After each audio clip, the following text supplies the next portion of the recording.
ಕಲ್ಲು ತೂರಾಟ ಪ್ರಕರಣಕ್ಕೆ ಸಂಬಂಧಪಟ್ಟಂತೆ ಶಿವಾಜಿ ಮಹಾರಾಜರ ಭಾವಚಿತ್ರ ಮೆರವಣಿಗೆ ವೇಳೆ ನೇರವಾಗಿ ಮಸೀದಿಯಿಂದ ಕಲ್ಲು ಚಪ್ಪಲಿಯನ್ನ ತೂರಾಟ ಮಾಡಿದ್ದಾರೆ. ಮೆರವಣಿಗೆ ವೇಳೆ ಕ್ಷುಲ್ಲಕ ಕಾರಣದಿಂದ ಈ ಕೃತ್ಯವನ್ನ ಮಾಡಿದ್ದಾರೆ. ಬಾಗಲಕೋಟೆಯಲ್ಲಿ ಮಾಜಿ ಸಚಿವ ಬಿ ಶ್ರೀರಾಮುಲು ಆಕ್ರೋಶವನ್ನ ವ್ಯಕ್ತಪಡಿಸಿದ್ದಾರೆ. ಮೆರವಣಿಗೆ ವೇಳೆ ಹಿಂದೂ ಕಾರ್ಯಕರ್ತರು ಘೋಷಣೆಯನ್ನ ಹಾಕ್ತಾರೆ. ಧರ್ಮದ ಜೊತೆ ಶಿವಾಜಿ ಮಹಾರಾಜರು ಇದ್ದೇ ಇರ್ತಾರೆ, ಸೂರ್ಯ ಚಂದ್ರರು ಇರುವವರೆಗೆ ಮೆರವಣಿಗೆ ಇದ್ದೇ ಇರುತ್ತೆ ಎನ್ನುವಂತಹ ಮಾತನ್ನು ಕೂಡ ಹೇಳಿದ್ದಾರೆ. ನಾವೊಂದು ಇಂಚು ಕೂಡ ಹಿಂದೆ ಸರಿಯೋದಿಲ್ಲ, ಯಾರಿಂದಲೂ ಹಿಂದುತ್ವವನ್ನ ಅಳಿಸಲು ಸಾಧ್ಯವಿಲ್ಲ. ಬಾಗಲಕೋಟೆಯಲ್ಲಿ ಮಾಜಿ ಸಚಿವ ಬಿ ಶ್ರೀರಾಮುಲು ಹೇಳಿಕೆಯನ್ನ ಕೊಟ್ಟಿರುವಂತದ್ದು. ನೇರವಾಗಿ ಮಸೀದಿಯಿಂದ ಕಲ್ಲು ಮತ್ತು ಚಪ್ಪಲಿಯನ್ನು ತೂರಾಟ ಮಾಡಿದ್ದಾರೆ. ಮೆರವಣಿಗೆ ವೇಳೆ ಕ್ಷುಲ್ಲಕ ಕಾರಣದಿಂದಾಗಿ ಈ ಕೃತ್ಯವನ್ನ ಮಾಡಿದ್ದಾರೆ ಅಂತ ಹೇಳಿಕೆಯನ್ನು ಕೊಟ್ಟಿದ್ದಾರೆ.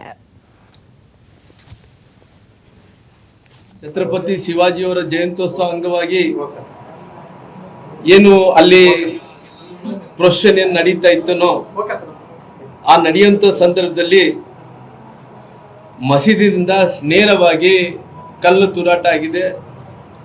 ಆ ಕಲ್ಲು ಜೊತೆಲಿ ಚಪ್ಪಲಿ ಕೂಡ ತೂರಾಟವನ್ನು ಮಾಡುವಂತ ಕೆಲಸ ಮಾಡಿದ್ದಾರೆ. ಅದು ನೇರವಾಗಿ ಕಲ್ಲು ತೂರಾಟ ಆದಂತ ಟೈಮಲ್ಲಿ ಒಂದು ಕಡೆ ಛತ್ರಪತಿ ಶಿವಾಜಿಯವರ ಜಯಂತ್ಯೋತ್ಸವ ಅಂಗವಾಗಿ ಎಲ್ಲಾರು ಕೂಡ ಜೈಕಾರಗಳು ಜೈಘೋಷಣೆಗಳು ಹಾಕೊಂತ ಹೋಗ್ತಾ ಇದ್ದಾರ.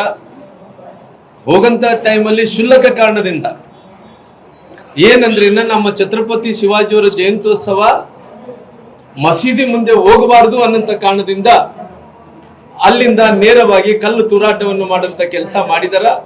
ಅಲ್ಲಿ ವಾಹನಕ್ಕೆ ಬೆಂಕಿ ಹಚ್ಚಂತ ಕೆಲಸ ಮಾಡಿದಾರ. ಯಾರೋ ಟೂ ವೀಲರ್ ಬಂದು ಜೊತೆಲಿ ಅಲ್ಲಿಂದ ಕಲ್ಲು ಮತ್ತು ಚಪ್ಪಲಿಗಳನ್ನು ತೂರಾಟ ಮಾಡಂತ ಕೆಲಸ ಮಾಡಿದಾರ. ಅದು ನೇರವಾಗಿ ಬಿದ್ದಿರಂತದ್ದು ಎಸ್ ಪಿ ಸಾಹೇಬರಿಗೆ ಬಿದ್ದಿದೆ. ಎಸ್ ಪಿ ಸಾಹೇಬರು ಆ ಕಲ್ಲಿಂದ ಪೆಟ್ಟು ತಿಂದು ರಕ್ತ ಸುರಿತಾ ಇದೆ ತಲೆಯಿಂದ. ಆದ್ರೆ ಎಸ್ ಪಿ ಸಾಹೇಬರು ಒಪ್ಕೊಳಕ್ಕೆ ರೆಡಿ ಇಲ್ಲ. ಎಸ್ ಪಿ ಸಾಹೇಬ್ರು ಏನಂತ ಇದಾರೆ, ಇಲ್ಲ ಕಲ್ಲಂತೂ ಅಲ್ಲಿಂದ ಮಸೀದಿಂದ ಕಲ್ಲು ತೂರಾಟ ಆಗಿದೆ, ತೂರಾಟ ಆದಂತ ಟೈಮಲ್ಲಿ ನನಗೆ ಪೆಟ್ಟು ಬಿದ್ದಿದೆ, ನನಗೆ ಏನು ಆಗಿಲ್ಲ ಅನ್ನಂಥದ್ದು ಹೇಳಿಕೆಗಳನ್ನು ಕೊಟ್ಟಿದ್ದಾರೆ. ಅವ್ರು ಇಷ್ಟ, ಯಾಕಂದ್ರೆ ಅವರು ಸರ್ಕಾರದಲ್ಲಿ ಕೆಲಸ ಮಾಡಂತವ್ರು.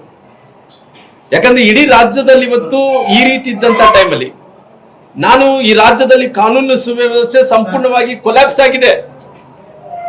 ಯಾಕಂದ್ರೆ ಇವತ್ತು ಇಂಟೆಲಿಜೆನ್ಸ್ ಏನ್ ಮಾಡ್ತಾ ಇದೆ, ಇವತ್ತು ಛತ್ರಪತಿ ಶಿವಾಜಿಯವರು ಪ್ರತಿ ವರ್ಷ ಕೂಡ ಇವತ್ತು ಬಿಜಾಪುರ ಜಿಲ್ಲೆಯಲ್ಲಿ, ಇವತ್ತು ಬಾಗಲಕೋಟೆ ಜಿಲ್ಲೆಯಲ್ಲಿ ಯಾವತ್ತು ಕೂಡ ಆಚರಣೆಯನ್ನು ಮಾಡ್ಕೊಂತ ಬಂದಿದ್ದಾರ. ಆಚರಣೆ ಮಾಡುವಂತ ಟೈಮಲ್ಲಿ ನೂರಾರು ಮಂದಿ ಹಿಂದೂ ಪರ ಕಾರ್ಯಕರ್ತರು ಘೋಷಣೆಗಳು ಹಾಕಿ ಹಾಕ್ತಾರ. ಛತ್ರಪತಿ ಶಿವಾಜಿ